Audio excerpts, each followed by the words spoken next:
কারবালায় এসেছি। আমরা এখানে বিভিন্ন অঞ্চল থেকে আল্লাহর কোরআনের আকর্ষণে ছুটে এসেছি। আল্লাহর কালাম আপনাকে ঘর থেকে বের করে এখানে নিয়ে এসেছি। আজ বাংলাদেশের চিত্র অনেকটা বদলে গিয়েছে। মানুষ আল্লাহর কালাম শোনার জন্য নিজের পকেটের পয়সা খরচ করে, নিজের গাটের পয়সা খরচ করে, গাড়ি ভাড়া করে, না খেয়ে নিজের পয়সা খরচ করে এক অঞ্চল থেকে অন্য অঞ্চলে ছুটে যায় আল্লাহর কালাম শোনার জন্য। এই অবস্থা থেকে নাস্তিক, মুরতাদ, বাম, রাম আর কোরআন বিদ্বেষী যারা, তাদের কলিজায় রীতিমতো আগুন ধরে গিয়েছে। এই জন্য কিছুদিন পর পর এক এক পুল্লুক আর ভাল্লুকের পয়দা হয়, যেখানে আমরা দিন চর্চা, দিন প্রচারের কাজ করি, আর সেই মাহফিলকে নিয়ে তারা আবুল তাবুল কথা বলা শুরু করেছে। গ্রামের মানুষ বলে পুরান পাগলের ভাগ নাই, নতুন পাগলের আমদানি হয়েছে। এক পাগল পাগলামি করতে করতে এখন নিভৃতে চলে গিয়েছে। গত কয়েকদিন ধরে আরো নতুন কিছু পাগলের পয়দা হয়েছে। এরা এখন ওয়াজ মাহফিল নিয়ে, তাফসীর মাহফিল নিয়ে উল্টা পাল্টা বক্তব্য দেওয়া শুরু করেছে। তারা বলছে এই মাহফিল থেকে নাকি মানুষকে ধর্মান্ধ বানানো হচ্ছে। তারা বলছে এই মাহফিল থেকে নাকি মানুষকে চরমপন্থার দিকে উস্কে দেওয়া হচ্ছে, সাম্প্রদায়িকতার দিকে, জঙ্গিবাদের দিকে উস্কে দেওয়া হচ্ছে। আগে ওলামাকে তারা একটু রেসপেক্ট করে, সম্মান করে কথাও বলতে জানে না, বরং বলে ওই তথাকথিত মোল্লারা এই মাহফিলের নাম করে মানুষকে ধর্মান্ধতার দিকে ঠেলে দিচ্ছে, জঙ্গিবাদের দিকে, সাম্প্রদায়িকতার দিকে ঠেলে দিচ্ছে। কিন্তু আসলেই আপনারা যারা মাহফিলে আসেন, আপনারা বলেন তো দেখি, এই মাহফিল থেকে আমরা কি মানুষকে জঙ্গিবাদের দিকে উস্কে দিই? কোরআন কি জঙ্গিবাদ আর সন্ত্রাসের পক্ষে? সন্ত্রাস আর জঙ্গিবাদী কার্যক্রম করে যারা, ইসলাম আর মানুষের দুশমন হলো তারা। সুতরাং আজকের এই পেকুয়ার মাহফিল থেকে আমরা সুস্পষ্ট ভাবে বলে দিতে চাই, যারা মুসলমানদের দিন চর্চার এই পবিত্র প্ল্যাটফর্মকে নিয়ে ষড়যন্ত্র ও চক্রান্ত করছো, হয়তো তোমরা দেখছো যে আজ কোরআন শোনার জন্য যুবকদের যে গণজোয়ার সৃষ্টি হয়েছে, এই গণজোয়ারকে রুখে দেওয়ার জন্য, থামিয়ে দেওয়ার জন্য যারাই সামনে আসবে, স্রোতের সামনে যাই আসে তা যেমন ভেসে যায়, যুবকদের এই গণজোয়ারের সামনে যারা আসবে ভেসে বঙ্গোপসাগরে নিক্ষিপ্ত হবে।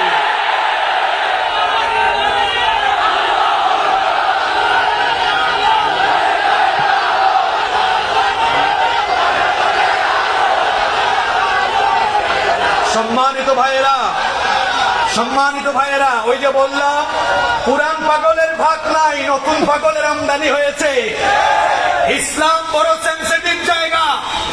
আপনি ছাড়া ইসলাম জমিনে টিকে থাকবে। ইসলাম ছিল, ইসলাম আছে, মাথা উঁচু করে ইসলাম দাঁড়িয়ে থাকবে। ইসলাম আপনার কাছে দায়বদ্ধ নয়, বরং আপনি ইসলামের কাছে দায়বদ্ধ।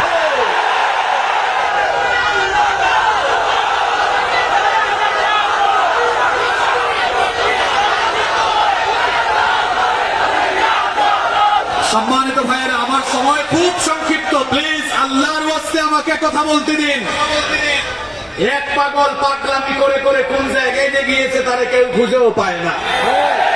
ইসলাম বড় সেনসিটিভ জায়গা। কিরে পাগলা, তোর পাগলামি কই? ইসলাম নিয়ে তো বড় বড় বড় কথা বললি। এই দেশের প্রধানমন্ত্রী যিনি আমাদের অভিভাবক, তিনি তাহাজ্জুদের নামাজ দিয়ে দিন শুরু করেন।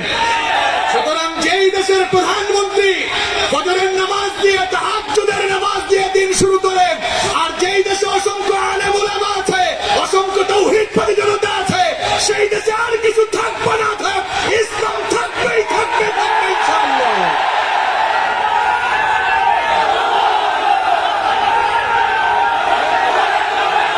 সম্মানিত ভাইরা, যুবক ভাইরা বসে যাও, বসে যাও, বসে যাও, যুবক ভাইরা বসে যাও। আমরা আজ প্রশাসনের ভাইদেরকে ধন্যবাদ জানাতে চাই।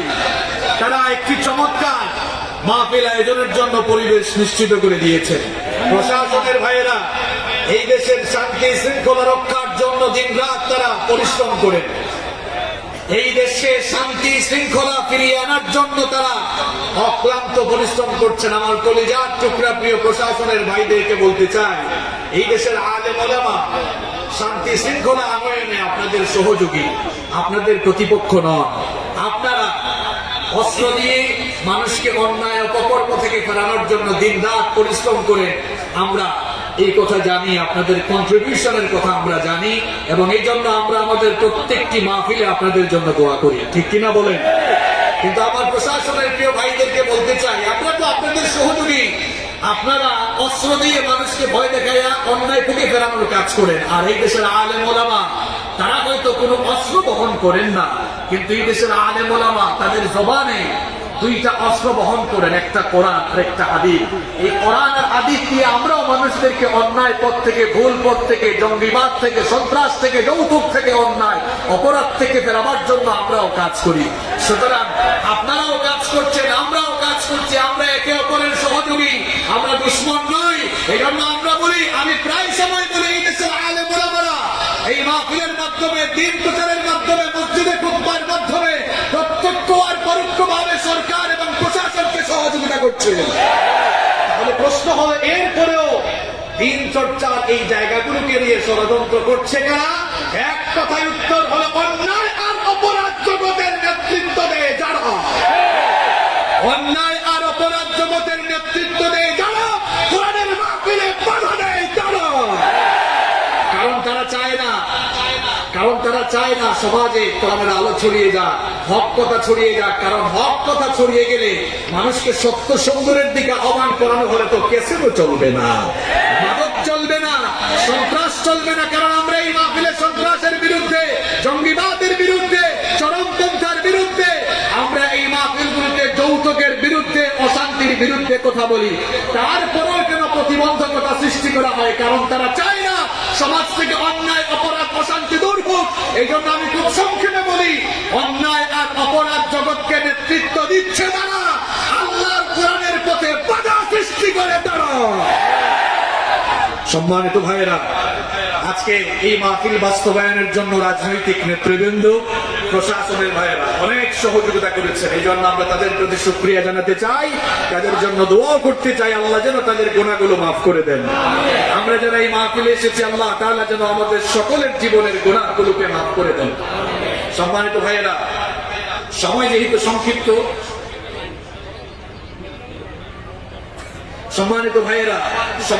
খুব সংক্ষিপ্ত, এই জন্য আল্লাহর ওয়াস্তে আমাকে কথা বলার সুযোগ দিবেন। আজ ওয়াজ মাহফিল নিয়ে বিভিন্ন জায়গায় নেগেটিভ রিপোর্ট হয়, কেন জানেন? আপনাদের কারণে। আপনারা এই নেগেটিভ রিপোর্ট করার পরিবেশ তৈরি করে দিয়েছেন, পোস্টার থেকে নিয়ে শুরু করে। যেহেতু এই মাহফিলে বাংলাদেশের বিভিন্ন অঞ্চল থেকে মিডিয়া এসেছে এবং অনেক সাংবাদিক ভাইরা এসেছেন, প্রশাসনের ভাইরা এসেছেন, যেন সবার জ্ঞানার্থে আমি কথাগুলো তুলে ধরতে চাই। কেন আজ মাহফিল নিয়ে লাইন দাও না, দেখা যাচ্ছে পোস্টার থেকে নিয়ে শুরু করে একেবারে স্টেজ পর্যন্ত মাহফিলের নামে কিছু কিছু জায়গায় তামাশা হচ্ছে। দেখা যাচ্ছে পোস্টারের মধ্যে, অবশ্য চট্টগ্রাম অঞ্চলে এগুলো কম, বাংলাদেশের বিভিন্ন জায়গায় দেখবেন চিনি, বিস্কুট, মিন্টু, ফিন্টুর নাম করে আলেমের নাম চশমা দিয়ে পাওয়া যায় না, এরকম বহু পোস্টারও আছে না। এই গেল পোস্টারের কাহিনী। তারপরে তার চেয়ে মাহফিলকে বেশি বড় করবে, আকর্ষণ বাড়াবার জন্য এক এলাকায় আসছে 26 ইঞ্চি। এখন তারা কয়, দেখছো কারবা, এরা 26 ইঞ্চি আনছে, আমাদের তো 24 ইঞ্চি আনালাম। এরকম তামাশা হচ্ছে কিনা? এরপরে নারী থেকে পুরুষ হওয়া বক্তা, শিশু বক্তা। শিশু আমার বক্তা হয় কেমনে, আমার তো বুঝে আসে না। তোমার তো এখন পড়াশোনার বয়স, তোমার তো স্টেজে বসে কথা বলা বয়স এখন হয় নাই। এই যে আমরা বিভিন্ন ক্যাটাগরির বক্তা স্টেজে তুলে দিয়েছি, যার কারণে অনেকেই ভাবছে ইসলাম মনে হয় এটাই।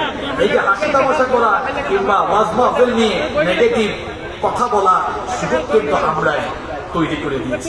যদি আমরা আলেমদেরকে, প্রকৃত আলেমদেরকে এখানে কথা বলার সুযোগ দিতাম, প্রকৃত আলেমরা কখনো চরমপন্থার কথা বলেন না, প্রকৃত আলেমরা কখনো ওয়াজ মাহফিল থেকে মানুষদেরকে নেগেটিভ কোনো তথ্য দেন না, বরং আলেম যারা আছেন তারা মানুষদেরকে তাদের বক্তব্যের মাধ্যমে কোরআন সুন্নাহ দিয়ে হেদায়েতের দিকে আহ্বান করেন, ঠিক কিনা বলেন? এজন্য এই ওয়াজ মাহফিল এটা আমাদের দিন চর্চার জায়গা, এটা কোনো রাজনৈতিক মঞ্চ নয়, এটা হচ্ছে দিন চর্চার জায়গা। এই জায়গা এই জায়গা থেকে আমাদেরকে কলুষ মুক্ত করা লাগবে। যে কলুষতা এখন এই মাহফিলকে ঘিরে ফেলেছে, আচ্ছন্ন করে ফেলেছে, এই জায়গা থেকে আমাদেরকে বের হয়ে এসে এই ময়দান যেন প্রশ্নবিদ্ধ না হয়, এজন্য আমাদের সকলকে ঐক্যবদ্ধভাবে কাজ করতে হবে।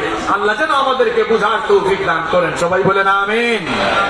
এরপরে আমরা যারা আছি আমাদেরকে একটু সুন্দরভাবে স্বাধীনতার ভিত্তিতে কথা বলতে হবে। মানুষদেরকে আল্লাহর কোরআনের দিকে আকর্ষণ করার জন্য যত সুন্দর ভাষায় দাওয়াতি কাজ করা যায় সেটা আমাদেরকে করতে হবে। আল্লাহ যেন আমাদের সকলকে বুঝার তৌফিক দান করেন, আমরা সবাই বলি আমিন। সম্মানিত ভাইয়েরা, আমি আর দেরি করবো না, খুব সংক্ষেপে আপনাদের সামনে আজ কোরআন সুন্নাহ থেকে কিছু কথা বলে যাবো ইনশাআল্লাহ। এই যে আমরা এখানে যারা এসেছি, এক একজন আমরা এক এক ফ্যামিলির সন্তান। পৃথিবীতে বর্তমানে 800 কোটি মানুষ বাস করছে। এই 800 কোটি মানুষ এক এক দেশের, এক এক বর্ণের, এক এক গোত্রের হলেও মৌলিকভাবে পৃথিবীর সমস্ত মানুষ এক পরিবারের সদস্য, আর সেই পরিবারের নাম হচ্ছে আদম আর হাওয়া পরিবার। আমরা সবাই ওই আদম আর হাওয়া পরিবারের সন্তান। এই পৃথিবীতে যত মানুষ রয়েছে সকল মানুষেরাই মৌলিকভাবে একটি পরিবারের সন্তান, আর সেই পরিবারের নাম হচ্ছে আদম আর হাওয়া পরিবার। সৃষ্টির সূচনা লগ্নে এই একটি মাত্র পরিবার থেকে এক পুরুষ আর এক নারী থেকে মানব বংশের পয়দা হয়ে সেখান থেকেই মানব বংশের বিস্তৃতি ঘটেছে। কোরআনুল কারীমের 49 নম্বর সূরা সূরাতুল হুজুরাতের 13 নম্বর আয়াতেই জন্য রব্বুল আলামিন বললেন, ইয়া আইয়ুহান নাসু ইন্না খালাকনাকুম মিন যাকারিন ওয়া উনসা وجعلناكم شعوبا وقبائل لتعارفوا إن أكرمكم عند الله أتقاكم إن الله عليم خبير। আল্লাহ তাআলা বলছেন, হে মানব জাতি, আমি তোমাদেরকে এক পুরুষ আর এক নারী থেকে পয়দা করেছি। এক পুরুষ আর এক নারী থেকে গোটা দুনিয়ায় মানব বংশের বিস্তৃতি ঘটেছে। আমার ভাইয়েরা, এই যে পৃথিবীতে এখন বিভিন্ন ধর্ম আর বিভিন্ন বর্ণের মানুষ রয়েছে, সৃষ্টির শুরুতে কিন্তু কোনো ধর্ম ছিল না, বর্ণ ছিল না, সবাই কিন্তু মৌলিকভাবে এক পরিবারে, এক পরিবার থেকে একই দিনের পতাকা তুলে আবদ্ধ ছিল। এই যে এখন পৃথিবীতে অসংখ্য ধর্ম রয়েছে, অসংখ্য বর্ণ রয়েছে, সৃষ্টির শুরুতে এগুলো কিছুই ছিল না, সবাই একই দিনের পতাকা তুলে আবদ্ধ ছিল। এই জন্য রব্বুল আলামিন কোরআনুল কারীমে সেই কথা আমাদেরকে স্মরণ করিয়ে বললেন, ইন্না হাদিহি উম্মাতুকুম উম্মাতাও ওয়াহিদা ওয়া আনা রাব্বুকুম ফা'বুদুন ওয়া তাকাত্তাউ আমরাহুম বাইনাহুম কুল্লুন ইলাইনা রাজিউন। আল্লাহ তাআলা বলছেন, সবাই একই উম্মতের অন্তর্ভুক্ত ছিল, সবাই একই দিনের পতাকা তলে আবদ্ধ ছিল। এরপরে তোমরা আবার নিজেরাই মতবিরোধে লিপ্ত হয়ে এই একই দিনটাকে ভেঙে চুরে, একেবারে ভেঙে চুরে খান খান টুকরা টুকরো করে ফেললে। অন্য আয়াতেও রব্বুল আলামিন এই কথা কিভাবে এভাবে বললেন, ওয়া ইন্না হাদিহি উম্মাতুকুম উম্মাতাও ওয়াহিদাতাও ওয়া আনা ربكم فاتقون فتقطعوا أمرهم بينهم زبرا إلى آخر الآية। আল্লাহ তাআলা বলছেন সবাই এক উম্মতের অন্তর্ভুক্ত ছিল। কত আয়াতে আল্লাহ এই কথা বলেছেন, কানান নাসু উম্মাতাও ওয়াহিদা, সবাই এক উম্মতের অন্তর্ভুক্ত ছিল। আমার ভাইরা শুনতেছেন আমার কথা? আজকে খুব গুরুত্বপূর্ণ কিছু মেসেজ আপনাদেরকে দিয়ে যাব। আল্লাহ বলছেন সবাই একই দিনের পতাকা তোলে ঐক্যবদ্ধ ছিল, বিভক্ত ছিল না। এই উম্মাহ ঐক্যবদ্ধ ছিল, মানুষে মানুষে বিভক্তি ছিল না। সৃষ্টির শুরুতে এক পরিবারের সন্তান হয়ে একই দিনের পতাকা তোলে সবাই আবদ্ধ ছিল। এরপরে আল্লাহ বলছেন, তোমরা নিজেরাই মতবিরোধ করে এই এক উম্মাহকে ভেঙে চুরে খান খান করে দিচ্ছ। পৃথিবীতে এখন মানুষের মধ্যে কত বিভক্তি, ধর্ম নিয়ে বিভক্তি, বর্ণ নিয়ে বিভক্তি, জাতিগোষ্ঠী নিয়ে বিভক্তি, এই মুসলমানদের মধ্যেই কত দোলাদুলি। এবার আমি আপনাদেরকে ইতিহাস শোনাচ্ছি। পৃথিবীর ইতিহাসে সর্বপ্রথম মানুষের মধ্যে ঐক্যের মধ্যে ফাটল ধরিয়েছিল কারা? তাওহীদের পতাকা তল থেকে সর্বপ্রথম বের হয়ে উম্মার মধ্যে সর্বপ্রথম ফাটল ধরিয়েছিল কারা? শোনেন, এই পৃথিবীর প্রথম মানুষ এবং প্রথম নবী আমাদের সকলের বাবা আবুল বাশার সাইয়্যিদিনা আদম আলাইহিস সালামের ওফাতের পরে সাইয়্যিদিনা নূহ আলাইহিস সালামের আগমনের আগ পর্যন্ত দুনিয়ার সকল মানুষগুলো একই ধর্মের একই দিনের পতাকা তলে আবদ্ধ ছিল। সাইয়্যিদিনা আদম আলাইহিস সালামের ওফাতের পর নূহ আলাইহিস সালামকে রব্বুল আলামিন যেই কওমের জন্য নবী বানিয়ে পাঠিয়েছিলেন, ওই কওমের মধ্যে সর্বপ্রথম বিভক্তি হয়েছিল। ওই কওমের কিছু লোক সর্বপ্রথম তাওহীদের পতাকা তল থেকে বের হয়ে উম্মার মধ্যে বিভক্তি সৃষ্টি করেছিল। পৃথিবীর ইতিহাসে সর্বপ্রথম উম্মার মধ্যে বিভক্তি ঘটিয়েছে যারা, তাদের ইতিহাস আপনাদেরকে শোনাচ্ছি। আদম আলাইহিস সালামের ওফাতের পরে নূহ আলাইহিস সালামের আগমনের পূর্বে নূহ আলাইহিস সালামের বংশের মধ্যে 5 জন আল্লাহওয়ালা মানুষ ছিল। আমার কথা আপনাদের কানে পৌঁছালে পুরুষ মানুষের মতো রেসপন্স করে বলেন তো, নূহ আলাইহিস সালামের কওমের মধ্যে সর্বমোট কয়জন আল্লাহওয়ালা মানুষ ছিল? খুব চমৎকার তথ্য দিয়ে যাচ্ছি, শুনেন। কোরআনুল কারীমের 71 নম্বর সূরা সূরাতুন নূহের 23 নম্বর আয়াত থেকে 24 নম্বর আয়াত, তাফসীর ইবনে কাসীর সহ তাফসীরে তাবারী সহ পৃথিবীতে যত তাফসীর রয়েছে সবগুলো তাফসীরের মধ্যে এই আয়াতের ব্যাখ্যায় খুব সুন্দর করে এসেছে। উম্মার মধ্যে সর্বপ্রথম নূহ আলাইহিস সালামের কওমের এই 5 জন লোক সর্বপ্রথম বিভক্তি তারা ঘটিয়েছিল। এই 5 জন ব্যক্তির নাম হচ্ছে ওয়াদ, সুওয়া, ইয়াগুত, ইয়াউক, নাসাব। এই 5 জন মানুষ বড় আল্লাহওয়ালা ছিল, বড় মুত্তাকি ছিল, পরহেজগার ছিল। এরা যখন দুনিয়া থেকে চলে গেল, শয়তান তখন পরবর্তী জেনারেশনকে ধোঁকা দিল। শয়তান পরবর্তী জেনারেশনকে ধোঁকা দিয়ে বলল, তোমাদের বংশের মধ্যে এই 5 জন মানুষ আল্লাহওয়ালা ছিল, তারা আল্লাহর বড় নৈকট্যশীল বান্দা ছিল। তোমরা আল্লাহর কাছে পৌঁছাতে হলে এদেরকে মাধ্যম হিসাবে ব্যবহার করা লাগবে, এদেরকে মিডিয়া হিসাবে, ভায়া হিসাবে ব্যবহার করা লাগবে। এদেরকে ছাড়া আল্লাহর কাছে পৌঁছাতে পারবা না। শয়তান এদেরকে ধোঁকা দিল। এই জন্য তাদের কবরের কাছে গিয়ে তাদের কাছে চাও, তাদের কাছে চাইলে এরা তোমাদের চাওয়াগুলোকে আল্লাহর কাছে পৌঁছায় দিবে। আমার পেকুয়ার ভাইয়েরা, বীর চট্টলের ভাইয়েরা, বলেন তো দেখি, আমরা আল্লাহর কাছে কোনো ফরিয়াদ করে মাঝখানে কোনো মিডিয়ার দরকার আছে নাকি? দেখেন, এই পৃথিবীর ইতিহাসে সর্বপ্রথম কবর পূজা শুরু করলো কারা? নূহ আলাইহিস সালামের বংশের লোক হলো তারা। এই 5 জন আল্লাহওয়ালা মানুষ বিদায় হলো। শয়তান এবার পরবর্তী প্রজন্মকে বলল, তোমরা এদেরকে ছাড়া আল্লাহর কাছে পৌঁছাতে পারবে না, সুতরাং এদের কবরের কাছে গিয়ে এদের কাছে চাও, তোমাদের চাওয়াগুলোকে এরা আল্লাহর কাছে পৌঁছে দিবে। শয়তান এদেরকে ধোঁকা দিয়ে দিয়ে পরবর্তী জেনারেশনকে কবর পূজারী বানিয়ে দিল। আজও দুনিয়ার মধ্যে কবর পূজারী আছে না নাই? কবর পূজা করার জায়গা না, কবরের কাছে যাবেন আখিরাতকে স্মরণ করার জন্য, জিয়ারত করার জন্য কবরে যাওয়া যায়, কিন্তু কবরে গিয়ে সাজদা দেওয়া যায় না। কবরে গেলে শিরক হয়ে যায়। এবার বলেন তো দেখি, কবরে গিয়ে সাজদা দিলে শিরক হয়ে যায় কার সাথে? সুতরাং কবরে গিয়ে সাজদা দেওয়া যাবে না। যেই কথা বলছিলাম শুনেন, শয়তান পরবর্তী প্রজন্মকে ধোঁকা দিয়ে কবর পূজারী বানিয়ে দিল। এরপরে এরা যখন এই কবর পূজারী লোকগুলো যখন দুনিয়া থেকে চলে গেল, শয়তান এবারের পরবর্তী প্রজন্মের লোকদেরকে কেমনে ধোঁকা দেয় শোনেন। এই পৃথিবীতে মূর্তি পূজা শুরু হয়েছে পরে, কবর পূজা শুরু হয়েছে আগে। আমি আল্লাহর কোরআন থেকে আপনাকে শোনাচ্ছি। শয়তান এবার পরবর্তী প্রজন্মের লোকদেরকে বলল, তোমাদের বংশের মধ্যে ওই যে আল্লাহওয়ালা 5 জন মানুষ ছিল, এদেরকে তো লোকজন ভুলে যাচ্ছে, এদেরকে মানুষ যেন স্মরণ রাখে। এদের কবরের উপরে এবং অলিতে গলিতে তাদের মূর্তি বানিয়ে দাও, যাতে করে মানুষ এদের কথা স্মরণ করে এদের মতো আল্লাহওয়ালা হওয়ার চেষ্টা করে।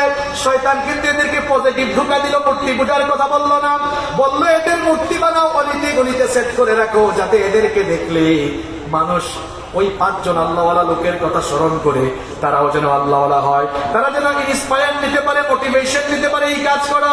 শয়তান এবার ওই প্রজন্মের লোকদেরকে ধোঁকা দিয়ে অলিতে গলিতে মূর্তি বানাবার কাজ করলো। এই প্রজন্মের লোকরা মূর্তি বানিয়েছে কিন্তু মূর্তির পূজা করে নাই। এর পরবর্তীতে শয়তান পরবর্তী প্রজন্মকে ধোঁকা দিল, যাদের মূর্তিগুলো গলিতে গলিতে তোমরা দেখো, এরাই ছিল তোমাদের উপাস্য। তোমাদের পূর্ববর্তী লোকেরা এদেরকে উপাস্য হিসাবে গ্রহণ করেছিল, এদের ইবাদত করেছিল, সুতরাং তোমরাও এদের ইবাদত করো। এইভাবে শয়তান কয়েকটা প্রজন্মকে ধোঁকা দিয়ে দিয়ে প্রথমে কবর পূজা, তারপরে মূর্তি পূজার দিকে ধাবিত করলো। পৃথিবীর সমস্ত মানুষ তাওহীদবাদী ছিল, তাওহীদের পতাকা ধরে আবদ্ধ ছিল। এইভাবে শয়তান ধোঁকা দিয়ে দিয়ে তাওহীদের পতাকা তল থেকে বের করে কিছু মানুষকে কবর পূজারী আর কিছু মানুষকে মুশরিক বানিয়ে দিল। এবার রব্বুল আলামিন তাদের হেদায়েতের জন্য সাইয়েদনা নূহ আলাইহিস সালামকে নবী বানিয়ে পাঠালেন। নূহ আলাইহিস সালাম তাদেরকে যখন একত্ববাদী রবের দিকে দাওয়াত দিলেন, সবার আগে সমাজের নেতারা, রাষ্ট্রের নেতারা দাওয়াতের বিরোধিতা করলো। আজও দেখবেন তথাকথিত সাতা মাতা মার্কা কিছু নেতারা আল্লাহর কোরআনের প্রচার প্রসারে বাধা হয়ে দাঁড়ায়। এগুলো আজকে নতুন কোনো বিষয় নয়। সাইয়েদনা নূহ আলাইহিস সালাম যখন আল্লাহ দ্বীনের প্রচার করেছেন, তাওহীদের প্রচার করেছেন, তখনও কিছু লোকেরা তার বিরোধিতা করেছিল। তার বিরোধিতা করে এবার তারা তাদের কওমের লোকদেরকে সাবধান করেছিল। আল্লাহ তাআলা কোরআনে বলে দিয়েছেন, ওয়াকালু লা তাযরুন্না আলিহাতাকুম ওয়া লা তাযরুন্না ওয়াদ্দান ওয়া লা সুওয়া'আন ওয়া লা ইয়াগুসা ওয়া ইয়াউকা ওয়া নাসরা। কান লাগান। এরা বলল তাদের সম্প্রদায়ের লোকদেরকে, খবরদার, নূহ এর কথা শুনে ওয়াদ, সুওয়া, ইয়াগুত, ইয়াউক, নাসরের পূজা বর্জন করো। এইভাবে করে পৃথিবীর ইতিহাসে সর্বপ্রথম এক উম্মতের মধ্যে বিভক্তি সৃষ্টি করে মুশরিক হয়েছে যারা, তাওহীদের পতাকা তল থেকে বের হয়ে মুশরিক হলো যারা, কবর পূজারী হলো যারা, নূহ আলাইহিস সালামের কওম হলো তারা। এর পরবর্তীতে পৃথিবীতে যুগে যুগে কালে কালে আরো বিভ্রান্তি সৃষ্টি হলো, মুশরিকদের মধ্যে আরো বিভিন্ন দল উপদল তৈরি হলো। আর আল্লাহ তাআলা দয়াবান হয়ে যুগে যুগে কালে কালে বিভিন্ন বংশে বংশে এলাকায় এলাকায় নবী পাঠালেন। সমস্ত নবীদের দাওয়াত ছিল এক, একজনের দাওয়াতি সম্ভাষণের সাথে আরেকজনের দাওয়াতের কোনো অমিল ছিল না, ভিন্নতা ছিল না।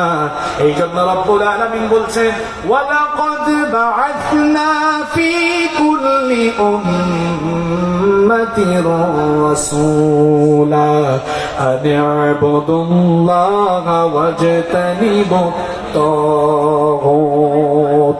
আল্লাহ তাআলা বলছেন, আমি প্রত্যেক কওমের জন্য, প্রত্যেক উম্মতের জন্য রাসূল পাঠিয়েছি, আর তারা সবাই এসে এক আল্লাহর গোলামীর দিকে দাওয়াত দিয়েছে। আমার ভাইয়েরা একটু উচ্চ কণ্ঠে জবাব দেন, বলেন তো দেখি, সকল নবীদের দাওয়াত একরকম ছিল না দুই রকম ছিল? সকল নবীদের দাওয়াত ছিল একরকম, একজনের দাওয়াতের সাথে আরেকজনের দাওয়াতের কোনো অমিল ছিল না। সাইয়েদনা আদম আলাইহিস সালামের দাওয়াতে কথা ছিল, লা ইলাহা ইল্লাল্লাহু আদামু সফিয়ুল্লাহ। আবার ইব্রাহিম আলাইহিস সালামের দাওয়াতে সম্ভাষণ ছিল, লা ইলাহা ইল্লাল্লাহু ইব্রাহিম খলিলুল্লাহ। আবার মুসা আলাইহিস সালামের দাওয়াত ছিল, লা ইলাহা ইল্লাল্লাহু মুসা কালিমুল্লাহ। ঈসা আলাইহিস সালামের দাওয়াত ছিল, লা ইলাহা ইল্লাল্লাহু ঈসা রূহুল্লাহ। আবার আমাদের প্রিয় রাহমাতাল লিল আলামিন মুহাম্মাদুর রাসূলুল্লাহ পড়েন সাল্লাল্লাহু আলাইহি ওয়াসাল্লামের দাওয়াতি সম্ভাষণ ছিল। সবাই মনটা উজাড় করে দিয়ে প্রাণবন্ত আওয়াজে পড়ুন, লা ইলাহা ইল্লাল্লাহু মুহাম্মাদুর রাসূলুল্লাহ সাল্লাল্লাহু আলাইহি ওয়াসাল্লাম। বুঝে থাকলে বলেন তো, সব নবীদের তাওহীদের কথা একরকম না দুই রকম? লা ইলাহা ইল্লাল্লাহ ঠিক আছে না ঠিক নাই? শুধু নবীর নাম চেঞ্জ হয়েছে, কিন্তু তাওহীদের মূল কথা এক না ভিন্ন? সব নবীরা আদম আলাইহিস সালাম থেকে নিয়ে মুহাম্মদুর রাসূলুল্লাহ পড়েন সাল্লাল্লাহু আলাইহি ওয়াসাল্লাম পর্যন্ত সব নবীদের দাওয়াত একরকম ছিল। এরপরেও পৃথিবীতে বিভিন্ন উম্মতরা তাদের কাছে সুস্পষ্ট বিধান আসার পরেও মতবিরোধে লিপ্ত হয়ে তাদের দিনকে তারা ভেঙে চুরে খান খান টুকরা টুকরা করে ফেলেছে। আমাদের কাছে সর্বশেষ শরীয়ত আসলো, নবী করিম সাল্লাল্লাহু আলাইহি ওয়াসাল্লামকে আল্লাহ খাতামান নবিয়্যিন বানিয়ে নবুয়তের গেটটা আল্লাহ তাআলা লাগিয়ে দিলেন। জান্নাতের গেট আল্লাহ বন্ধ করে দিলেন। এখন আমরা যারা মুসলমান হিসেবে আছি, আমরা কিসের উপরে থাকবো, আমরা কেমনে চলবো? এই জন্য নবীজি বললেন, তারাক্তু ফীকুম আমরাইন লাম তাদিল্লু মা তামাসসাকতুম বিহিমা কিতাবাল্লাহ ওয়া সুন্নাত রাসূলিহি। নবীজি বললেন, দুটো জিনিস তোমাদের কাছে রেখে যাচ্ছি, এই দুটো জিনিসকে যদি তোমরা আঁকড়ে ধরো কখনোই তোমরা পথভ্রষ্ট হবে না। এক নাম্বার কার কিতাব? আরো জোরে বলেন, কার কিতাব? দুই নাম্বার নবীজি বলছেন আমার সুন্নাত। এই দুটো জিনিসকে তোমরা আঁকড়ে ধরো, এই দুটো জিনিস তোমরা আঁকড়ে ধরলে হেদায়েতের গাইডলাইন পাবে। এবার যেই দুটো জিনিসের কথা নবীজি বললেন তার মধ্যে এক নাম্বার আল্লাহর কোরআন। এবার সবাই জোরে বলেন তো, এক নাম্বার কি? ওই কোরআনের মধ্যে রব্বুল আলামিন বললেন, আমাদেরকে সতর্ক করে দিলেন, পূর্ববর্তী উম্মত যেভাবে বিভক্ত হয়ে গিয়েছে ঐক্যের বন্ধনে, যারা যেভাবে ফাটল ধরিয়েছে, খবরদার তোমরা সেভাবে ফাটল ধরিও না। আল্লাহ তাআলা খুব সুন্দর করে বললেন, ইয়া আইয়ুহাল্লাযীনা আমানু তাকুল্লাহা হাক্কা তুকাতিহি ওয়া লা তামুতুন্না ইল্লা ওয়া আনতুম মুসলিমুন। এতক্ষণে আপনাদেরকে লাইনে তুলছি, এবার শোনেন। আল্লাহ বলছেন, হে ঈমানদারেরা, আল্লাহকে ভয় করো, ভয় করার মতো ভয় করো। ওয়া লা তামুতুন্না ইল্লা ওয়া আনতুম মুসলিমুন। আর মুসলমান না হয়ে খবরদার মরে যেও না। মুসলমান হয়ে বাঁচো, মুসলমান হয়ে মরো। আদেশটা কার? আজকে বলবেন না, জোরে বলেন, আদেশটা কার? আমরা তো এখন মুসলমান হতে চাই না। এখন এক উম্মতের ভিতরে এত ফাটল ধরিয়েছি আমরা। নবীজি বলেছেন, ইহুদি নাসারারা 72 দলে বিভক্ত হয়েছে, আর আমার উম্মত আরো এক ধাপ এগিয়ে তারা 73 দলে বিভক্ত হবে। ভালো করে শুনেন, নবীজি বলেছেন ইহুদি নাসারারা 72 দলে বিভক্ত হয়েছে, আমার উম্মত আরো এক ধাপ এগিয়ে 73 দলে বিভক্ত হবে। 72 দল জাহান্নামে যাবে, এক দল জান্নাতে যাবে। সাহাবায়ে কেরাম জানতে চাইলেন, ওগো আল্লাহর নবী, তাহলে জান্নাতি কারা, জান্নাতে যাবে কারা? নবীজি এক কথাই বললেন, আল জামাআ, অর্থাৎ ঐক্যবদ্ধ থাকবে যারা, এক হয়ে উম্মার এই রশিটাকে এক রাখবে যারা, আল্লাহর জান্নাতে যাবে তারা। আবার অন্য riwayate এসেছে, নবীজি বলেছেন, মা আনা আলাইহি ওয়া আসহাবিহি, যারা আমার আর আমার সাহাবীদের পথের উপরে মতের উপরে চলবে তারাই হেদায়েতের উপরে থাকবে। কিন্তু আমার ভাইয়েরা, আমার বাবারা, দেখেন এবার আপনারা চিন্তা করে দেখেন, এই উম্মতের ভেতরে আজকে আমরা কয় ভাগ বানিয়েছি।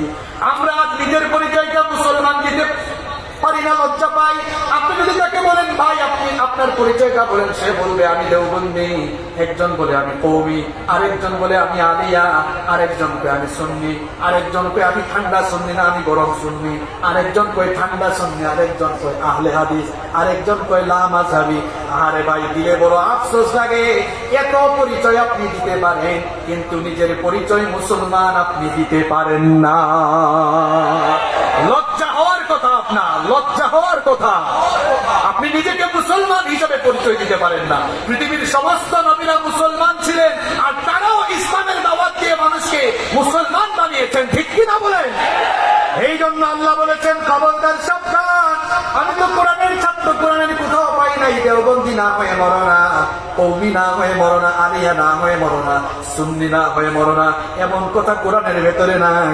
বরং আমি কোরআন পড়তে গিয়ে দেখেছি আল্লাহ তাআলা আমাদেরকে জানিয়েছেন, ওয়ালা তামুতুন্না ইল্লা ওয়া আনতুম মুসলিমুন। বরং আল্লাহ বলেছেন, মুসলমান না হয়ে মরে যেও না, আর মুসলমান হয়ে আল্লাহর দ্বীনের উপরে ঐক্যবদ্ধ থাকো। খবরদার বিভ্রান্ত হয় না, বিভক্তিতে মেতে উঠো না। পরের অংশে আল্লাহ বললেন, ওয়াতাসিমু বিহাবলিল্লাহি জামিআন ওয়া লা তাফাররাকু। ঐক্যবদ্ধ হয়ে আল্লাহর দ্বীনের রজ্জুকে আঁকড়ে ধরো, ঐক্যবদ্ধ থাকো। ওয়া লা তাফাররাকু, খবরদার বিচ্ছিন্ন হয়ে যাও না। কারণ তোমাদের আগে পূর্ববর্তী উম্মতগুলোর মধ্যে বিচ্ছিন্ন হয়েছে যারা, পথভ্রষ্ট হয়েছে তারা। কোরআনুল কারীমের 3 নম্বর সূরা, সূরা আলে ইমরানের 105 নম্বর আয়াতে এই জন্য আল্লাহ তাআলা আমাদের আমাদেরকে সতর্ক করলেন, ওয়ালা তাকুনু কাল্লাযীনা তাফাররাকু ওয়াখতালাফু মিন বা'দি মা জাআহুমুল বায়্যিনাত ওয়া উলাইকা লাহুম আযাবুন আযীম। আল্লাহ তাআলা বললেন, খবরদার, সাবধান, তোমরা ঐক্যবদ্ধ থাকো, বিচ্ছিন্ন হয় না, ইখতিলাফ করে, মতবিরোধ করে, দলভেদ করে বিভক্ত হয়ে যেও না। কারণ তোমাদের পূর্ববর্তীতে কিতাব আসার পরেও, স্পষ্ট বায়্যিনাত আসার পরেও যারা মতভেদে মতবিরোধে লিপ্ত হয়ে দলভেদ করেছে, বিভক্তিতে মেতে উঠেছে, সবগুলো শাস্তির সম্মুখীন, সবাইকে শাস্তির সম্মুখীন করেছেন কি? আল্লাহ সাবধান করলেন, তোমরাও যদি উম্মার ভেতরে ফাটল সৃষ্টি করে ঐক্যবদ্ধ না থেকে বিভক্ত হয়ে যাও, আখেরাতে গজবের আগে দুনিয়ায় আমাদের অধঃপতন ঘটবে। এখন কিন্তু তাই হচ্ছে, এখন আমরা এক না, একজনের বিপদে আরেকজন কথা বলি না। আপনাদের কথা কি বলবো? আমরা হুজুররাই তো ঠিক নাই, এক হুজুর মাইর খায় আর এক হুজুর চুপচাপ থাকে। কি হয়েছে? এটা তো আমাদের না মিয়া। একজন মাইর খায় আর আপনি চুপচাপ থাকেন, মনে রাখবেন পরের সিরিয়ালটা কিন্তু আপনার। আপনি এখন ঐক্যবদ্ধ থাকেন। দাঁড়াও, বসো, কথা বলতে দাও, সময় সংক্ষিপ্ত। আপনি এখন ঐক্যবদ্ধ থাকার সুফল আপনি বুঝলেন না। মনে রাখবেন, কোরআন বিরোধীরা, ইসলাম বিরোধীরা কোন দল বা ব্যক্তিকে টার্গেট করে কাজ করে না, বরং তারা ইসলাম, আলেম ওলামা এবং গোটা মুসলিম উম্মার ক্ষতি সাধনে প্রাণ মাফিক কাজ করে এগিয়ে যাচ্ছে।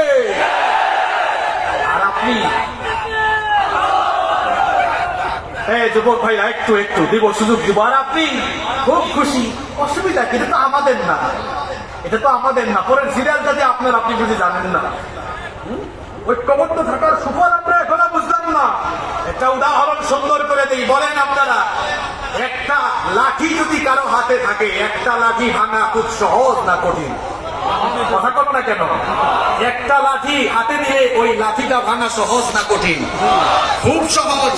এবার যদি আপনার হাতে 1000 লাঠি দেওয়া হয়, যদি বলা হয় ভাই 1000 লাঠি আপনি ভাঙেন, তো কুটাকুটি শুরু হবে, ভাঙা যাবে? কি বুঝলেন আপনি? আমরা এক ভাই আরেক ভাইকে নিয়ে যত ট্রল করবো, একজন আরেকজনের বিরুদ্ধে যত বলবো, আলাদা আলাদা থাকলে একটা লাঠি ধরলেই যেমন ভাঙা খুব সহজ, মনে রাখবেন আলেমুল আমাদেরকে বলবো, যতদিন আমরা দলাদলি করবো, ইসলাম বিরোধীরা যখন যাকে ধরবে মেরুদণ্ড ভেঙে দিবে। আর যখন আপনি সীসা ঢালা প্রাচীরের মতো ঐক্যবদ্ধ হয়ে গোটা মুসলিম উম্মাহকে নিয়ে ঐক্যবদ্ধ হয়ে দাঁড়াবেন, ইসলাম বিরোধীরা, ইসলামপন্থীদের উপরে জুলুম নির্যাতন চালানো তো দূরের কথা, ইসলামের বিরুদ্ধে কথা বলার সাহস পাবে না।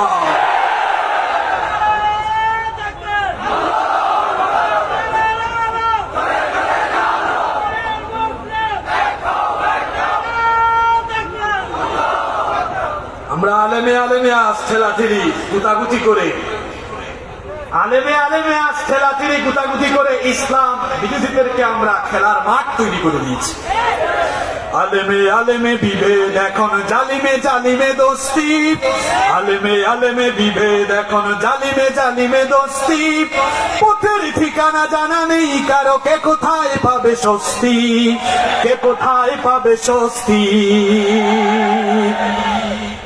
সালাতে দুহাত কোথায় বাঁধবে নাভির উপরে বুকে, আমিন বলবে চুপিসারে নাকি সজরে আওয়াজ ফুকে। আস্তে আমিন বলবে না জোরে আমিন বলবে, এগুলা নিয়ে আজ মসজিদ ভাগ হয়ে গিয়েছে।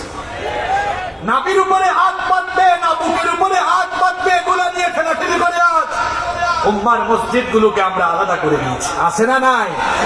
আরে ভাই, যার ইচ্ছা নাভির উপরে হাত বাঁধুক, যার ইচ্ছা বুকের উপরে হাত বাঁধুক, মানুষগুলোকে আগে মসজিদে আসতে দেন। এগুলো নিয়ে বিতর্ক করে মসজিদ থেকে কেন মানুষকে আপনি ভাগ করে দিচ্ছেন? এক গল্প আমার মনে পড়ে গেল, বলবো। এক লোক বের হয়েছে সফরে, নতুন এলাকা দিয়ে যাচ্ছে, আসরের আজান হয়েছে, ভাবলো আসরের আজান যেহেতু হয়েছে মসজিদে ঢুকে নামাজটা আদায় করে নেই। লোকটা নাভির উপরে হাত বেঁধে নামাজ আদায় করে, কিন্তু তার কি দুর্ভাগ্য, যেই মসজিদে ঢুকেছে সবাই হাত বাঁধে বুকে ঢুকে।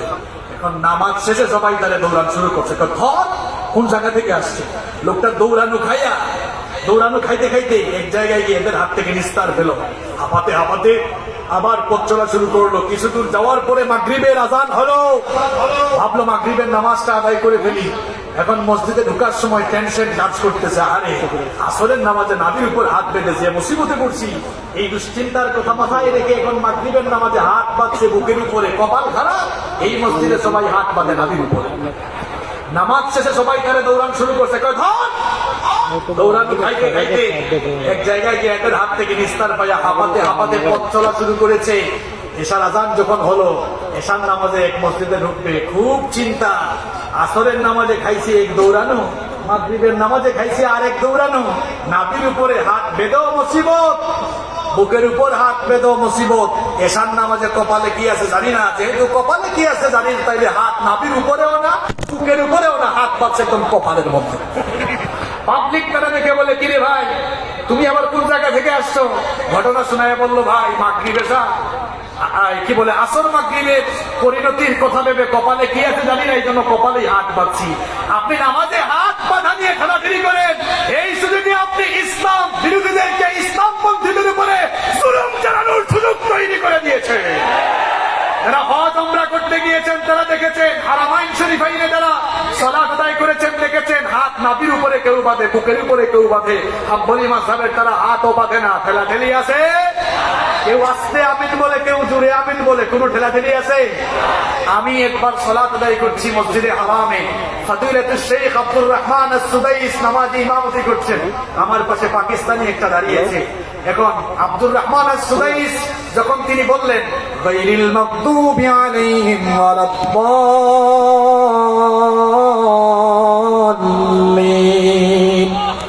আমি আস্তে করে বললাম আমিন।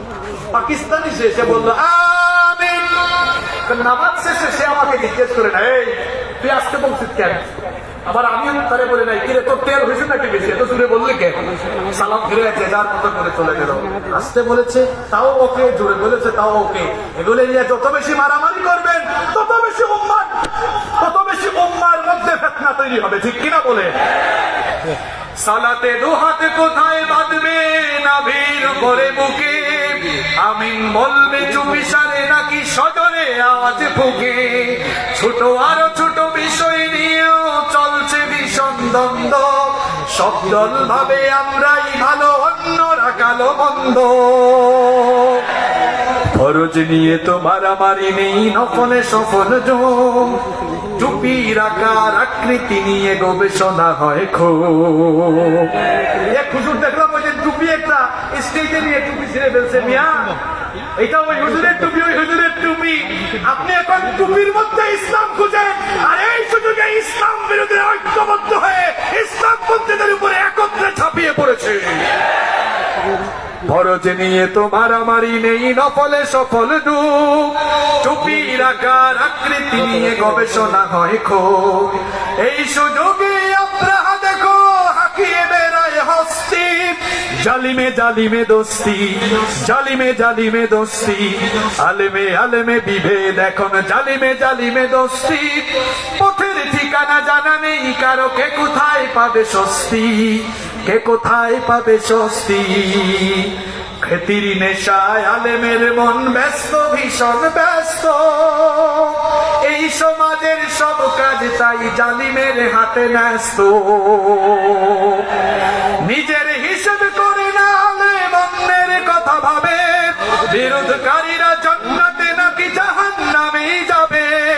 কাফের ফাসেক লক্ষ ফতোয়া পকেটে আছে জমা। আল্লাহর কাছে ছাড় আছে, তবু তার কাছে নাই ক্ষমা। হেরার চেরাগে চিনতে পারেনি এখনো আপন পথ। জালিমের হাতে চলে গেছে তাই নিজের সাজানো ঘর। হেরার চেরাগে চিনতে পারেনি এখনো আপন পথ। জালিমের হাতে চলে গেছে তাই নিজের সাজানো ঘর। সালতানাতের মিনার হারিয়ে আশ্রয় তার বস্তি। জালিমে জালিমে দোস্তি, আলেমে আলেমে বিভেদ, এখন জালিমে জালিমে দোস্তি। পথের ঠিকানা জানা নেই কারো, কে কোথায় পাবে স্বস্তি, কে কোথায় পাবে স্বস্তি। ঠিক কিনা বলেন?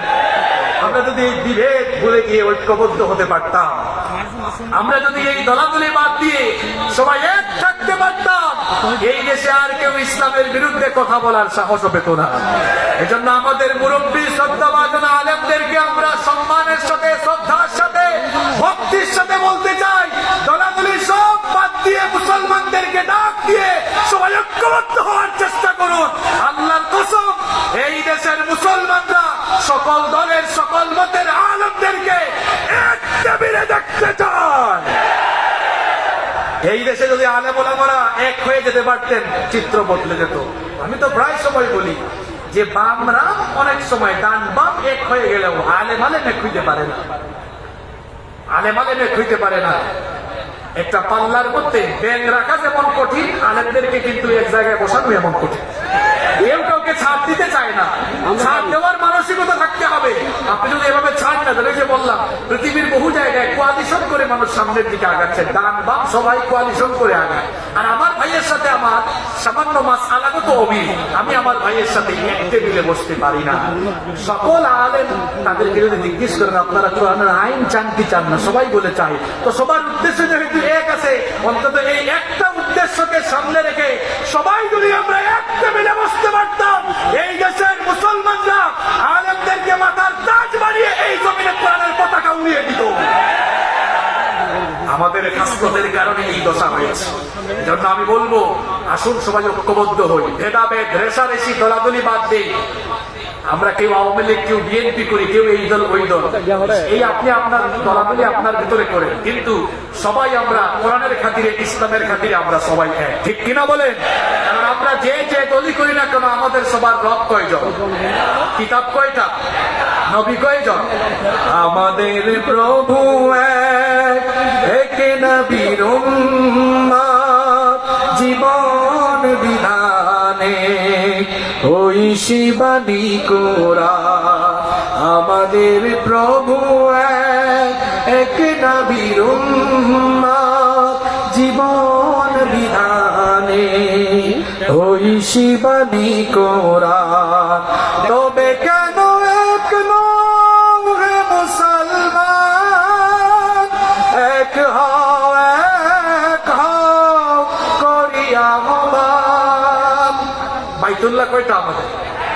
বাইতুল্লাহ, মদিনা শরীফে, উহুদ পাহাড়ে, বদরের মাঠে, একটা তো জীবন, মরণ তো একবার, একটা তো জীবন, মরণ তো একবার, সকলের তোরে আছে একই স্থান।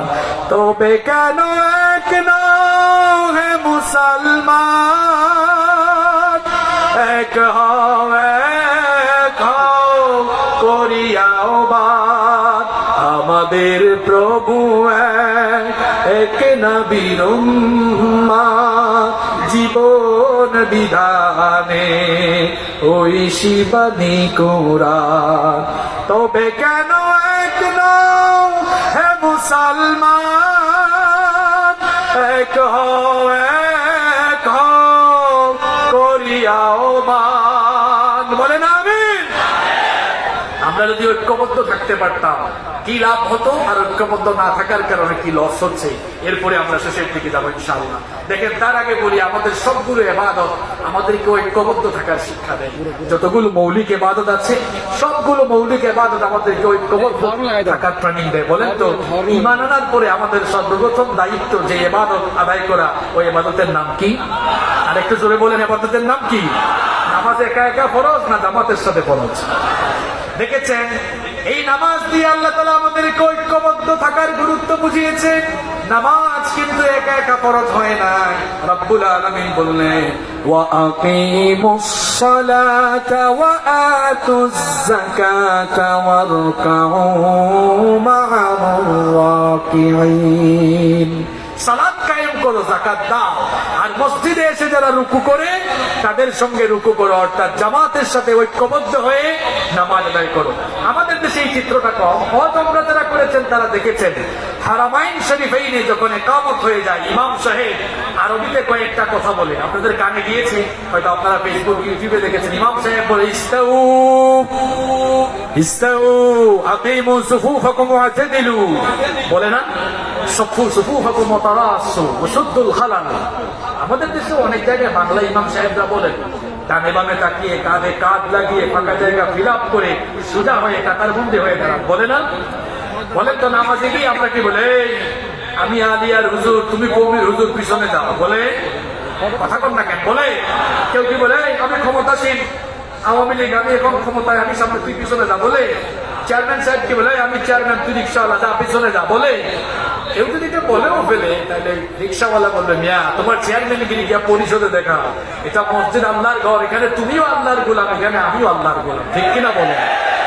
এই জন্য মহাকবি কবি সম্রাট আল্লামা ইকবাল তিনি তার কবিতায় বড় চমৎকার করে লিখেছেন, একই সফ মে খড়ে হোগে মাহমুদ ও আয়াস, একই সফ মে खड़े होगे महमूद ও আয়াস, न कोई बंदा रहा न कोई बंदा नवाज। নামাজে আসার পর সম্রাট মাহমুদ আর তার চাকর আয়াত যখন একই কাতারে কাছাকাছি পাশাপাশি দাঁড়িয়ে যায়, তখন সম্রাট আর সম্রাটের ভূমিকায় থাকে না, চাকর তখন চাকরের ভূমিকায় থাকে না, সম্রাট আর চাকর দুজনেই তখন আল্লাহর গোলামে পরিণত হয়ে যায়। বলেন এই যে নামাজে আসলে আমরা দৌড়াদৌড়ি বাদ দিয়ে এক ভাই যেমন আরেক ভাইয়ের কাঁধে কাঁধ লাগিয়ে কাছাকাছি পাশাপাশি দাঁড়িয়ে যায়, আমরা যদি এই চিত্রটা নামাজের বাহিরে একবার যদি এই চিত্রের বাস্তবায়ন ঘটতো, বলেন ইসলাম আর মুসলিম উম্মাহকে নিয়ে কেউ ষড়যন্ত্র করারও সাহস করতে পারতো? বলেন পারতো? তো নামাজ থেকে আপনি শিখলেন কি মিয়া? নামাজ তো ঐক্যবদ্ধ থাকার শিক্ষা দেয়, নামাজের বাইরে এত দৌড়াদৌড়ি এত রেশারেশি করেন কেন? নামাজ থেকে ঐক্যবদ্ধ থাকার শিক্ষা নেয়। শুধু তাই নয়, এই যে হজও আমাদেরকে ঐক্যবদ্ধ থাকার শিক্ষা দেয়। পৃথিবীর বিভিন্ন দেশ থেকে বিভিন্ন অঞ্চল থেকে বিভিন্ন রঙের বর্ণের মানুষেরা হজের সময় যখন বাইতুল্লাহর পানে ছুটে যায়, সাদা কালো উঁচু নিচু মোটা তাজা চিকন সব দেখা যায়, একসাথে গিয়ে সেখানে সমবেত হয়। কোন রেশারেশি আছে? আমি অনেকবার মসজিদে হারামে এবারে সামনের কাতারে নামাজ আদায় করেছি আলহামদুলিল্লাহ। এখন বলেন তো ওইখানে কি বলা হয় সৌদি আরবের যারা তারা সবসময় সামনের কাতারে দাঁড়াবা, আফ্রিকা আর বাংলাদেশ থেকে আসছে যারা তোমরা একেবারে মিস ফালাই চলে যাও, কি বলে নাকি? দলাদলি আছে যে যেখানে সুযোগ পায় কাছাকাছি পাশাপাশি দাঁড়িয়ে যায়। এই হজ আর নামাজ থেকে শিক্ষা গ্রহণ করে যদি আমরা সবাই যদি নামাজের বাইরে হজের বাইরে সবাই যদি আমরা দলাদলি বাদ দিয়ে মতভেদ বাদ দিয়ে সবাই যদি ইসলামের খাতিরে ঐক্যবদ্ধ হয়ে দাঁড়িয়ে যায়, আল্লাহর কসম গোটা বিশ্বে ইসলামের পতাকা পথ পথ করে উঠবে, তাতে কোনো সন্দেহ না।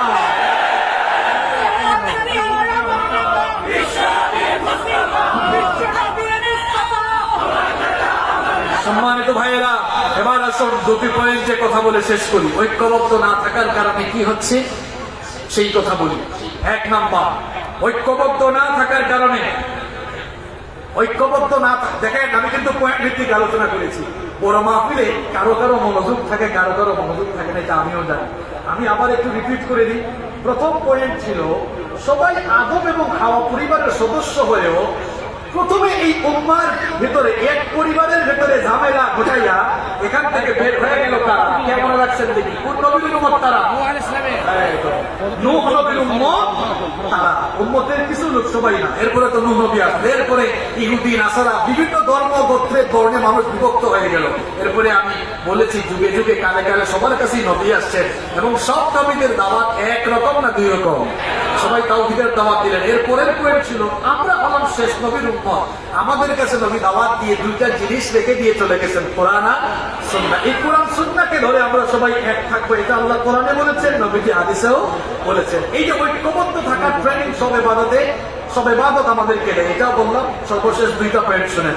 ঐক্যবদ্ধ না থাকার কারণে কয়টা ক্ষতি হচ্ছে। নাম্বার ওয়ান, এক নাম্বার, আমরা আজ ঐক্যবদ্ধ নেই বলে ইসলাম বিরোধীরা আমাদের মাথার উপরে কাঁঠাল ভেঙে খাওয়ার সাহস পেয়েছে। বুঝলে বুঝভাতা, না বুঝলে তেজভাতা। আপনার মাথার উপরে কাঁঠাল ভেঙে কে খায় আপনি চিন্তা করেছেন?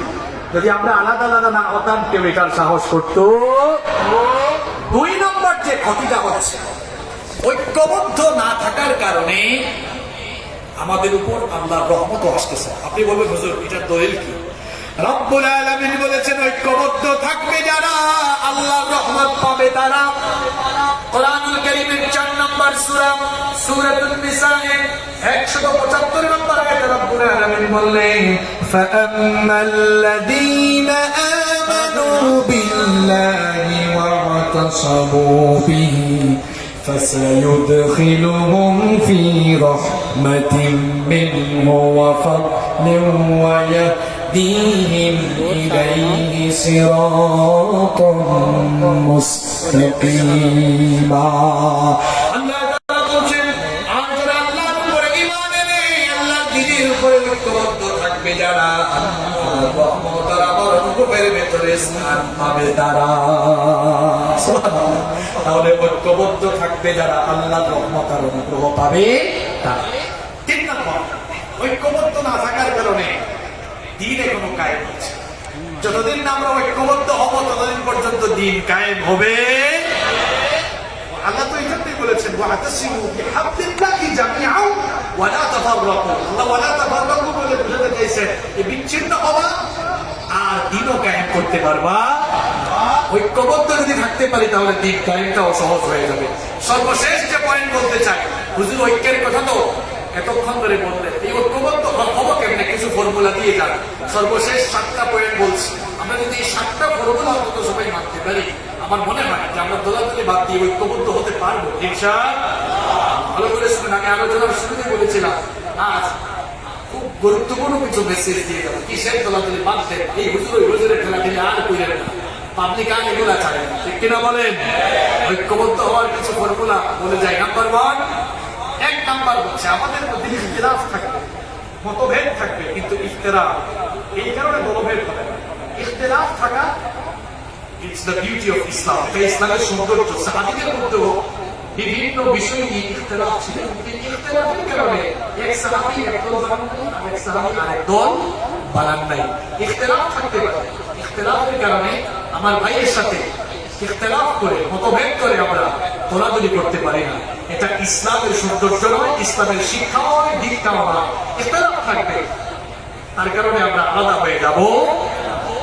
2 নম্বর, দেখেন সিরিয়ালি বলছি, 2 নম্বর, ভিন্ন মতের প্রতি শ্রদ্ধাবোধ জাগ্রত রাখা। আপনি হয়তো এক বিষয়ে একটা মত লালন করেন, আরেকজন এই সেই বিষয়ে আরেকটা মত লালন করেন, তাই বলে আপনি বলবেন না আমি ঠিক। যে বলে আমি সবচেয়ে ঠিক, এ হচ্ছে দুনিয়ার সবচেয়ে বড় ব্যক্তি। বলেন ইমাম আযম আবু হানিফা রাহমাতুল্লাহি আলাইহি, তিনি কি কখনো বলেছেন আমার মাযহাবটাই আসল, আমার মানহাজটাই আসল? এক ইমাম কখনো আরেক ইমামকে গালিগালাজ করেন নাই, তুচ্ছ-তাচ্ছিল্য করেন নাই। কিন্তু আমরা অনেক সময় এক হুজুর আরেক হুজুরকে গালি দিয়ে বসি, আসে না নাই? এগুলো যতদিন না বাদ যাবে উম্মার ভেতরে ঐক্য সৃষ্টি হবে না। আমার ভাইয়ের সাথে আমার যদি মতের অমিল থাকে, আমি তার সাথে বসবো, আলোচনা করব, সংলাপ করব। এটা পর্দার আড়ালে হবে, পাবলিকের সামনে হবে না। পাবলিকের সামনে কখনো আমরা একজন আরেকজনকে ছোট করে কথা বলবো না, এতে করে ইসলাম এবং মুসলিম উম্মারই ক্ষতি হবে, ঠিক কিনা বলেন? আমরা অনেক সময় অনেক কিছু পাবলিকলি বলে ফেলি না। আমরা তো আজ এমন হয়ে গিয়েছি, একজনের মাহফিলে মানুষ একটু বেশি হয় সহ্য করতে পারে না, কেমনে তারা তারা দেওয়া যায়, এই চিন্তায় আমরা মশগুল হয়ে যাই। কারো মাহফিলে যদি লোক বেশি আসে, আপনি খুশি হওয়ার কথা, কারণ আপনার ভাইও দাওয়াতি কাজ করে, আপনিও দাওয়াতি কাজ করেন, আপনিও কোরআনের দিকে ইসলামের দিকে মানুষকে ডাকেন, উনিও কোরআনের দিকে ইসলামের দিকে মানুষকে ডাকেন। সুতরাং এখানে মাথা ব্যথা হওয়ার কোনো কারণ নাই। প্রত্যক্ষভাবে পরোক্ষভাবে ইসলাম আর মুসলিম উম্মারই কল্যাণ হচ্ছে, ঠিক কিনা বলেন? এই জন্য ভিন্ন মতের প্রতি শ্রদ্ধা রাখতে হবে। নাম্বার 3 নম্বর হচ্ছে আমাদের মধ্যে উখুওয়া, ভ্রাতৃত্ববোধের চেতনাকে আরো উজ্জীবিত করতে হবে। মনে রাখতে হবে রক্ত সম্পর্কের চাইতে ইমানের সম্পর্কটা আরো বড়। রক্ত সম্পর্ক আছে না, একজনের আরেকজন ভাই, আপন ভাই, এই সম্পর্কের চেয়ে বড় হলো ইমানি ভ্রাতৃত্ব। বলবেন হুজুর ইমানি ভ্রাতৃত্ব কোনটা? ইমানি ভ্রাতৃত্ব হলো এটা, আমার বাড়ি বাংলাদেশে, আমার আরেক ভাই বাড়ি তার আফ্রিকা, যদি সে মুসলমান হয় সে আমার ভাই, এবং এই যে ধর্মীয় ভ্রাতৃত্ব, দ্বীনি ভ্রাতৃত্ব, এটা আমার রক্ত সম্পর্কের চাইতে আরো বড়। কারণ এই ভ্রাতৃত্বের ঘোষণা যিনি দিয়েছেন তিনি কে? রব্বুল আলামিন বলছেন ইন্নামাল মুমিনুনা ইখওয়াতুন ফাআসলিহু বাইনা আখাওয়াইকুম ওয়াত্তাকুল্লাহা লাআল্লাকুম তুরহামুন। আল্লাহ তাআলা বলছেন নিশ্চয়ই মুমিনরা ভাই, তারা পরস্পরকে সংশোধন করবে। ফাআসলিহু বাইনা আখাওয়াইকুম, তোমাদের ভাইদের মধ্যে সংশোধন করো। আমরা এখন সংশোধন করি না, এক ভাই ভুল করে পাপ লিখতেছে তারে অপমান করি। আমার এক ভাই যদি ভুল করে, বলেন তো আপনার আপন ভাই ভুল করলে আপনি যদি তাড়িয়ে দেন নাকি মায়া মমতা দিয়ে বুঝান?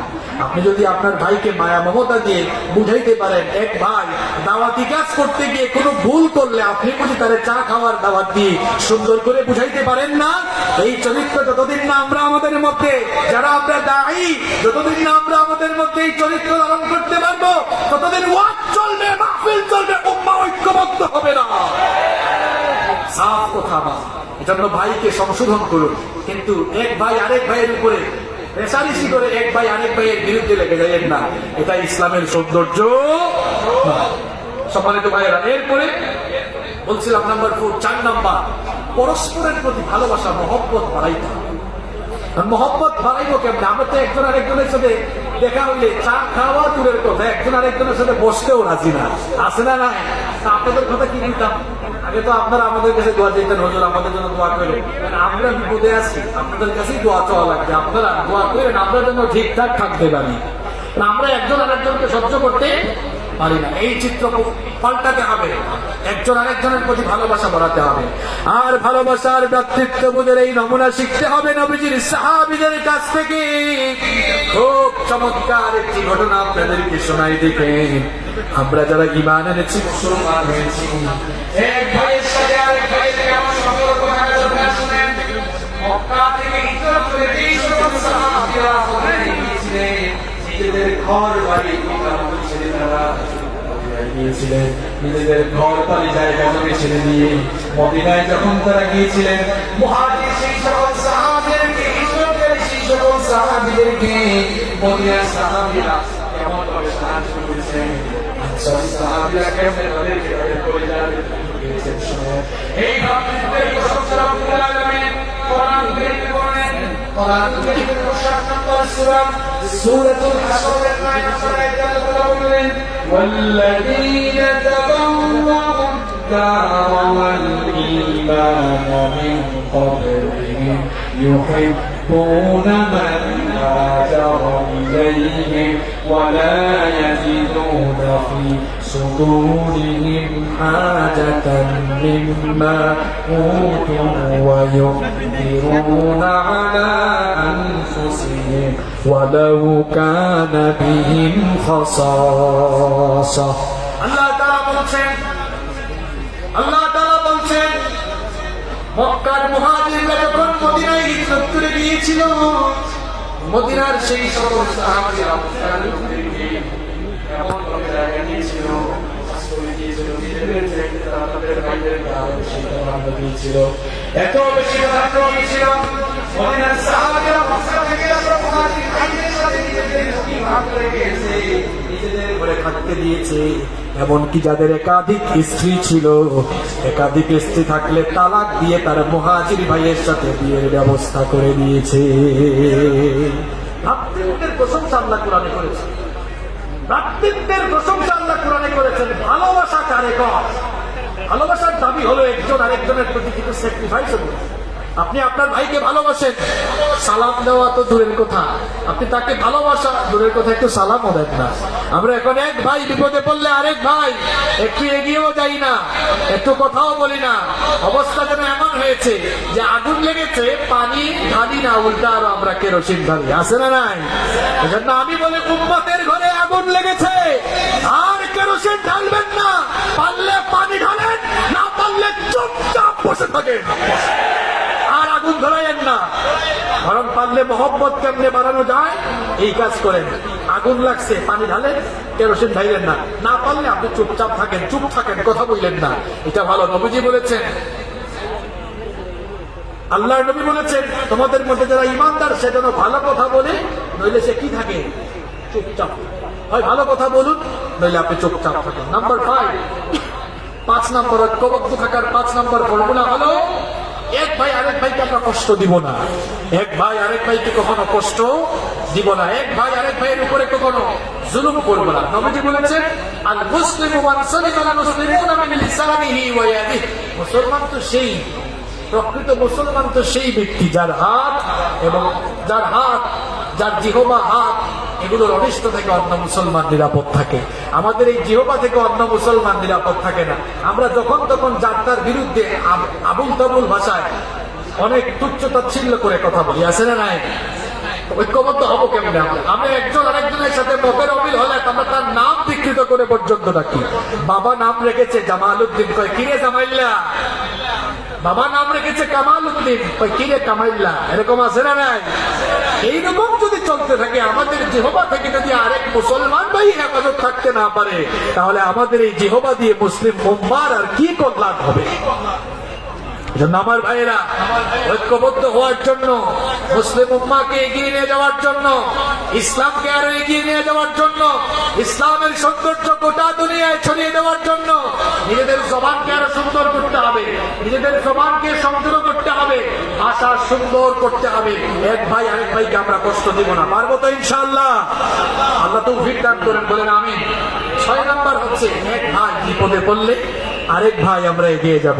আমরা অনেক সময় দেখা যায় এক ভাই বিপদে পড়লে আরেক ভাই এগিয়ে যেতে পারি না। দেখা যায় বিশ্বের বিভিন্ন জায়গায় আমাদের মুসলমান ভাই বোনরা মার খায়, এগিয়ে যেতে না পারলেও তো তাদের পক্ষে অন্তত কথা বলা দরকার, তাদের জন্য অন্তত দোয়া করা দরকার। আমরা সেটা করি না। দূরের কথা বাদ দেন, আজ আমরা মুসলমানরা এমন হয়েছি, পাশের ঘরে আমাদের ভাইরা অসুস্থ থাকে, ভাই যখন বিপদে পড়ে সহযোগিতার চেষ্টা করো, নবীজি প্রয়োজন পূরণ করে দেন। সুবহানাল্লাহ, লিল্লাহি তাকবীর, লিল্লাহি তাকবীর, লিল্লাহি তাকবীর।